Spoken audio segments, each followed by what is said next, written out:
Thumbnail देख के click किया ना, बस वही मैजिक आज हम यहाँ क्रिएट करने वाले हैं। इस वीडियो में मैं आपको स्टेप बाय स्टेप सिखाने वाला हूँ कि कैसे एक सिंपल इमेज को रीटच करके आप एक आई कैची यूट्यूब थंबनेल बना सकते हैं।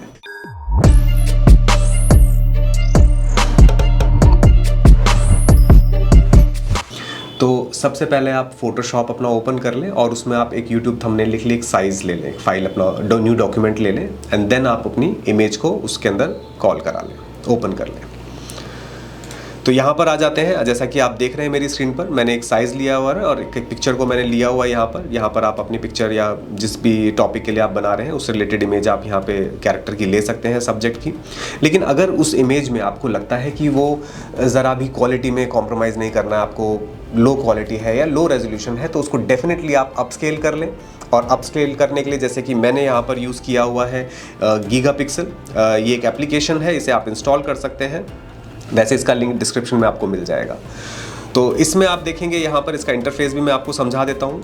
आप ब्राउज इमेज पे क्लिक करेंगे, आप अपनी इमेज को सिलेक्ट करेंगे, ओपन करेंगे, यहाँ पर ये आपकी इमेज ओपन हो जाएगी। यहाँ पर आप चूज़ करेंगे कि ये आपकी जो इमेज आपने यहाँ पर अपलोड की है वो स्टैंडर्ड है या लो रेजोल्यूशन में है, ताकि वो उसको अच्छे से रीड कर पाए। तो फॉर एग्जांपल मैंने अभी बहुत लो रेजोल्यूशन इमेज ही ली है आपके रेफरेंस के लिए, तो मैंने यहाँ पर लो रेजोल्यूशन पे क्लिक किया है। उसके बाद आप यहाँ पे चूज़ कर सकते हैं कि कितना आपको अपस्केल करना है। फॉर एग्जांपल अभी मैंने 4K ले लिया है या 6K ले लिया है, तो ये देखिए आपको यहाँ पर वो अपस्केल करके दिखा रहा है। काफ़ी हद तक उसने स्किन के टेक्सचर को मेंटेन किया है, उसके डिटेल्स को निकाला है यहाँ पर। एंड देन आप सिंपली यहाँ पर एक्सपोर्ट इमेज पे क्लिक कर दें। यहाँ पर आप एक प्रीफिक्स डाल दें, उसका नेम डाल दें, आप उसको एक लोकेशन दे दें एंड सिंपली सेव इट। ठीक है, तो इससे आपकी इमेज क्या होगी, अपस्केल हो जाएगी। तो never use some low resolution और standard resolution images for your thumbnails. ठीक है, आगे बढ़ते हैं हम फोटोशॉप में। तो अभी के लिए मैंने यहाँ पे सिलेक्शन बना लिया है। सिलेक्शंस के लिए हम प्रॉपर एक अलग से एक क्लास ले लेंगे। अब यहाँ पर हम स्टार्ट करते हैं इसको, इमेज को रीटच करना है, इसकी पिक्चर को। तो सबसे पहले यहाँ पर हमें एक ज़रूरत है इसमें कॉन्ट्रास्ट क्रिएट करने की। आप देख रहे हैं यहाँ पर ये बहुत ही फ्लैट लग रहा है, इसमें डायनामिक्स नहीं है, इसमें कोई स्टोरी टेलिंग नहीं है। तो स्टार्ट करते हैं सबसे पहले। तो यहाँ पर मैं आता हूँ, आप एडजस्टमेंट लेयर में जाएंगे और यहाँ पर आप ले लेंगे एक ब्राइटनेस कॉन्ट्रास्ट और एक बेसिक सा है सिंपल, लाइक आप थोड़ा सा उसमें कॉन्ट्रास्ट ऐड कर देंगे, right. It's a very simple one. और आप इसे क्लिप मास्क करते चलें साथ के साथ, तो आपके सिर्फ सब्जेक्ट पे वो काम कर रहा होगा, राइट। देन आप यहाँ पर आते हैं और आप ले लेंगे कर्व्स, ठीक है। और मैं आपको जो स्टेप्स यहाँ पर बता रहा हूँ ये बहुत ही सिंपल है, लाइक जिसने कर्व्स को पहले यूज़ भी नहीं किया है वो भी इसको ईजिली यूज़ कर पाएगा। अगेन जैसे ही आप कर्व्स को ओपन कर लें, सबसे पहला स्टेप तो आप इसमें क्लिप मास्क कर लें इसे, राइट। देन आप सिंपली उसके कर्व के सेंटर में क्लिक करें, तो यहाँ पर एक डॉट क्रिएट हो गया है, आपका एक नोड क्रिएट हो गया है। इसको आप पकड़ के नीचे की तरफ उसी डायरेक्शन में ले आए। इससे क्या होगा, एक डार्कर टोन, एक शैडो वाला टोन क्रिएट हो रहा है यहाँ पर आपके लिए, राइट। इसको बस उसी सेंटर में रखना है, ना इसको अप लेके जाना है ना डाउन लेके जाना है। जहाँ आपने सेंटर में क्लिक किया उसी के जस्ट पीछे लेके जाना है, right. And close. Layer adjustment layer का फ़ायदा ये है कि यहाँ पर आपको लेयर मास्क ऑलरेडी लगा हुआ मिलता है। अब आप सिंपली इस लेयर मास्क को इन्वर्ट कर दें, शॉर्टकट है Ctrl+I, राइट। अब ये इन्वर्ट हो गया है। अब आप ब्रश टूल लें, शॉर्टकट है B, ठीक है। ब्रश टूल की कुछ सेटिंग्स हैं, आप हार्डनेस को हमेशा 0 रखें, ओपेसिटी को कम रखें ताकि आप थोड़ा थोड़ा उसमें इम्पैक्ट देख पाएँ, ठीक है। फ्लो को भी आप थोड़ा सा कम कर लें, यहाँ पे 50% फ्लो कर लें।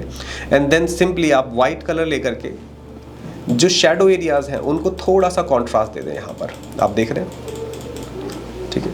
आपको लगता है ओपेसिटी के साथ प्ले करने की ज़रूरत है, then you can definitely change the settings. तो जहाँ पर आपको शेड्स वाले एरियाज़ हैं उनको आप थोड़ा सा कॉन्ट्रास्ट करेंगे। मैं ये अपने सभी स्टूडेंट्स को समझाता हूँ कि देखिए ये लाइट एंड शैडोज़ पेंट करने का मतलब ये नहीं है आपने एक बड़ा सा ब्रश लिया और पेंट कर दिया। आपको थोड़ा डिटेल्स पे काम करना पड़ेगा। फॉर एग्जांपल आप उसके ईयर्स में देख रहे हैं, तो जो अंदर वाला जो साइड है वहाँ पर लाइट कम पहुँचेगी तो वो ज़्यादा डार्क होगा, ठीक है ना, इंस्टेड ऑफ आउटर एरिया। तो यहाँ पर आप अंदर उसको डार्क करें, देख रहे हैं आप इम्पैक्ट। तो ऐसा नहीं करना बस एक बड़ा सा ब्रश ले लिया और ये ऐसे पूरे में टैप टैप कर दिया, नहीं।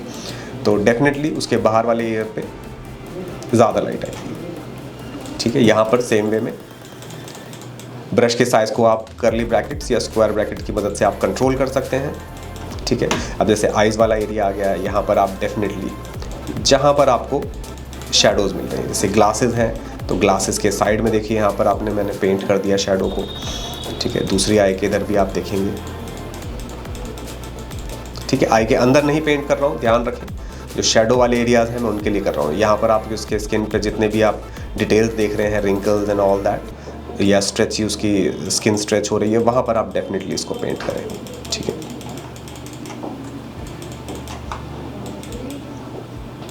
ठीक, सेम थिंग। अब कई लोग क्या गलती करते हैं कि फेस के लिए कर लेते हैं। डेफिनेटली आपका सब्जेक्ट में उसके हैंड्स भी हैं, यहाँ पे उसके क्लोथ्स भी हैं, तो आप सेम चीज़ को यहाँ पर भी ज़रूर फॉलो करें। जैसे नीचे वाला एरिया है तो वहाँ पर मैं थोड़ा सा इसको और डार्क कर देता हूँ। ठीक है, यहाँ पर अगेन शेडोज़ आ रहे हैं, इवन हैंड्स के साथ भी। ठीक है ना, तो ये गलती कभी नहीं करें, डिटेल्स पे फोकस करें हमेशा, तभी वो प्रोफेशनल लगते हैं आपके। ठीक है, तो यहाँ पर मैंने इसको ऐसे पेंट कर दिया। तो लाइट का सोर्स आप देखेंगे सामने से आ रहा है, तो पीछे की तरफ थोड़ा डार्क ही रहेगा। ठीक है, तो यहाँ पर मैंने इस तरीके से पेंट किया हुआ है। इवन मैं सजेस्ट करता हूँ, जैसे कि अगर आप रिंकल्स वगैरह कुछ देख रहे हैं कपड़ों के अंदर भी, तो वहाँ पर भी आप वही गलती ना करें कि बड़ा सा ब्रश ले लिया और टैप टैप कर दिया। आप डिटेल्स पे थोड़ा सा फोकस करें और रिंकल्स के अकॉर्डिंग अपने ब्रश को चलाएं। ठीक है, ये छोटी छोटी माइन्यूट डिटेल्स उसको बहुत ही प्रोफेशनल लुक दे देती हैं। ठीक है, तो आप देख रहे हैं वो रिंकल्स कितने अच्छे और शार्प निकल के आ रहे हैं। ठीक है, अगेन हैंड के अंदर भी हमें वही करना है जो मैंने बताया अभी आपको, कि अंदर की साइड है तो लाइट यहाँ पर कम रहेगी ऐसा। और आपको लगता है अगर हैंड पे लाइट भी ज़्यादा आ रही है तो आप पूरे को ही उसको पेंट कर दें, आपको लगता है बहुत कॉन्ट्रास्ट या वाइब्रेंट दिख रहा है तो। ठीक है ना, यहाँ पर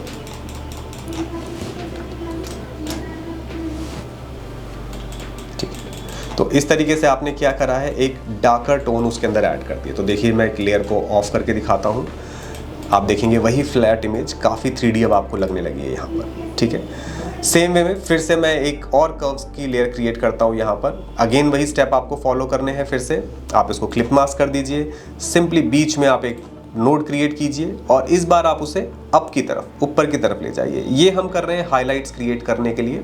आपने देखा होगा इमेज में काफ़ी अच्छा आपको कॉन्ट्रास्ट देखने को मिलता है, तो वो सिर्फ कॉन्ट्रास्ट वाली लेयर लगाने से नहीं हो जाता। अगेन इसमें भी हम सेम स्टेप करेंगे। पहले इसको हम इन्वर्ट कर देते हैं, कंट्रोल आई। ठीक है, और देन सेम ब्रश टूल लेंगे, वाइट कलर लेंगे और वही सारी सेटिंग्स रखेंगे, हार्डनेस 0। और अब यहाँ पर जैसे कि जो उसके हाईलाइट एरियाज़ हैं, है ना, जैसे उसका आप फोरहेड देख रहे हैं, तो यहाँ पर आप उसे पेंट करेंगे। ठीक है ना, स्मूथ ब्रश होने की वजह से क्या रहेगा, आपके कभी भी स्ट्रोक्स नज़र नहीं आएंगे।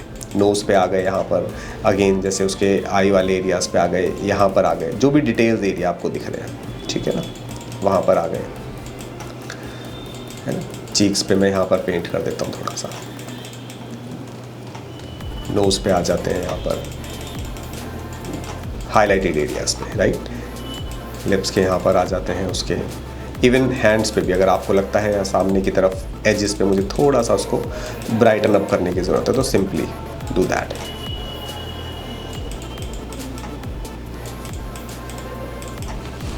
ठीक है, सेम यहाँ पर। तो नाउ यू कैन सी अब हमारे पास हाइलाइट्स भी आ गए हैं, शैडोज़ भी आ गए हैं, तो काफ़ी उसके अंदर अब डेप्थ और एक कॉन्ट्रास्ट क्रिएट हो गया है, राइट। अब हम क्या करेंगे, इस सभी को जितने भी हमने एडजस्टमेंट किए हैं सभी लेयर्स को सिलेक्ट कर लेंगे। आप कंट्रोल प्रेस करके मल्टीपल लेयर्स को सिलेक्ट कर सकते हैं। इसे आप ग्रुप कर दें, कंट्रोल G उसका शॉर्टकट है। ठीक है, ये सब एक साथ एक ग्रुप हो गए हैं, आप देखेंगे। और इस ग्रुप को आप सिंपली नेम कर दें, मे बी मैं यहाँ पे इसको सब्जेक्ट नाम से कर देता हूँ, and right click and convert to smart object. ठीक है, कई लोग गलती करते हैं कि जनरली वो लेयर्स को मर्ज कर देते हैं, जो कि एक डिस्ट्रक्टिव मेथड है। इससे बेटर है मैं आपको सजेस्ट करता हूँ आप लेयर्स को ग्रुप करें और स्मार्ट ऑब्जेक्ट कर दें, ज़्यादा कंस्ट्रक्टिव मेथड है। तो मैंने इसको यहाँ पर स्मार्ट ऑब्जेक्ट में कन्वर्ट कर दिया है, तो आपकी सभी लेयर अभी प्रिजर्व है। आप कभी भी इस पर डबल क्लिक करके इसको दोबारा एडिट कर सकते हैं, राइट।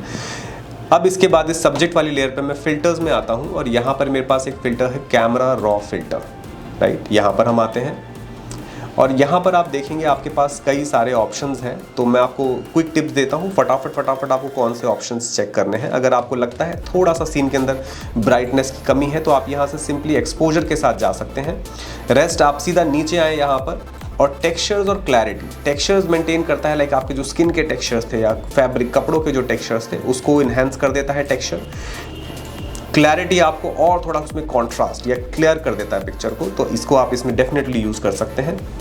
अगर आपको लगता है अप स्केलिंग के बाद भी आपकी इमेज में कहीं पर थोड़ी नॉइस रह गई है, तो आप इसी में नीचे आएंगे, स्लाइड करेंगे, वहाँ पर आप देखेंगे डिटेल में शार्पनिंग एंड नॉइस रिडक्शन का एक ऑप्शन है। तो सिंपली इसको आप थोड़ा सा वैल्यूज़ को प्ले करेंगे तो आपके उसमें से वो नॉइस भी रिड्यूस हो जाएगी। जैसे मैं यहाँ पे थोड़ा सा इसकी वैल्यू को प्ले करता हूँ तो नॉइस आपको यहाँ से रिड्यूस हो जाएगी, एंड शार्पनिंग आप थोड़ा बढ़ा सकते हैं, एंड सिंपली प्रेस ओके।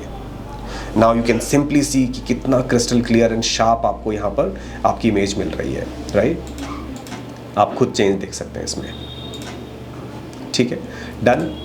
तो इस तरह से हम अपनी इमेज को एक नॉर्मल, एक बहुत ही फेडेड, या आप कह सकते हैं एक बहुत ही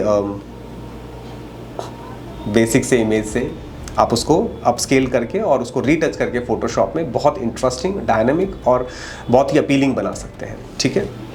इसमें अब आप चाहें तो थोड़ा सा और ड्रामा क्रिएट कर सकते हैं। जैसे आप देखते हैं आजकल सिर्फ एक इमेज लगा देने से कुछ नहीं होता, तो आप बैकग्राउंड के साथ प्ले कर सकते हैं। जैसे मैं यहाँ पर आता हूँ सिंपली बैकग्राउंड में, और अगेन मैं एडजस्टमेंट लेयर में जाता हूँ, यहाँ से मैं एक ग्रेडियंट ले लेता हूँ, ठीक है। अभी के लिए मैं इस ग्रेडियंट में यहाँ पर ऐसे रेड कलर ले लेता हूँ सिंपली, एंड ओके, ठीक है। इसको मैं रेडियल कर देता हूँ। ये मैं ब्रश से क्यों नहीं कर रहा हूँ, बिकॉज ये कंस्ट्रक्टिव है, आप देख रहे हैं। इसको मैं कभी भी चेंज कर सकता हूँ, अचानक से मुझे कोई क्लाइंट चेंज करने के लिए बोलता है तो मैं ईजिली उसको कर सकता हूँ। एक और मैं ग्रेडियंट ले लेता हूँ यहाँ पर, इसमें मैं अभी के लिए इस तरह से ब्लू कलर ले लेता हूँ यहाँ पर, ठीक है, ओके, एंड रेडियल, ठीक है। इसका भी मैं यहाँ पे साइज़ इंक्रीज कर लेता हूँ, इसको आप यहाँ कहीं पे प्लेस कर लें, ओके। अगर आप चाहते हैं आपके सब्जेक्ट पे भी ये डुअल लाइटिंग का इम्पैक्ट दिखे तो इट्स वेरी इजी। आप अगेन एडजस्टमेंट लेयर में जाएं और एक सॉलिड कलर क्रिएट कर लें। तो जिस कलर की आप लाइटिंग चाहते थे उस कलर को ले लें, and alt and clip mask कर दें उसे, राइट। अगेन यहाँ पर भी सेम टेक्निक जो मैंने आपको कर्व्स में सिखाई थी कि एक लेयर मास्क आपको मिलता ही मिलता है, आप उसे कंट्रोल आई प्रेस कर दें, आपका वहाँ पे इरेज हो जाएगा। सेम वही आपको ब्रश लेना है, वाइट कलर लेना है, ओपेसिटी कम, उसका फ्लो कम रखना है आपको यहाँ पर, और यहाँ पर आप उसको लाइट के अकॉर्डिंग पेंट कर दें, ठीक है ना। तो सॉफ्टली उसको यहाँ पे आप पेंट कर दें। अब कई लोग फिर से वही गलती करते हैं जो मैं आपको फिर से बार बार रिपीट कर रहा था कि आप बस एक बड़ा सा ब्रश लेते हैं और टैप मार देते हैं, वैसा नहीं करना है। आप डिटेल्स के अकॉर्डिंग, अब देख रहे हैं आप हैंड यहाँ पर है तो हैंड के ऊपर लाइट अलग से ऐसे पड़ेगी यहाँ पर, ठीक है ना। थोड़ा सा इसको ऐसे प्ले कर लें सॉफ्टली, ठीक है। फिंगर्स के ऊपर यहाँ पर लाइट, अब देखिए अजीब सा लग रहा है, लाइक कई लोग इसको बस यहीं तक छोड़ देते हैं कि ये इस तरह से, देखो मैंने तो लाइट वाला एरिया पेंट कर दिया, दैट्स इट। तो ऐसे इसको नहीं छोड़ना है। यहाँ पर आप इसको कैसे प्ले कर सकते हैं, अगेन आगे के लिए आप अपनी लेयर पे डबल क्लिक करें, सिंपली आप देखेंगे यहाँ पर एक ब्लेंड इफ का ऑप्शन आ रहा है। आप अंडरलाइंग लेयर पे ऑल्ट क्लिक करके, ऑल्ट प्रेस करके क्लिक करें और देखो डार्क एरियाज़ में से उसको रिमूव कर दें कलर को, तो ये ज़्यादा नेचुरल आपको इम्पैक्ट देगा यहाँ पर, राइट। सेम आप दूसरे साइड के लिए भी कर सकते हैं वहाँ पर।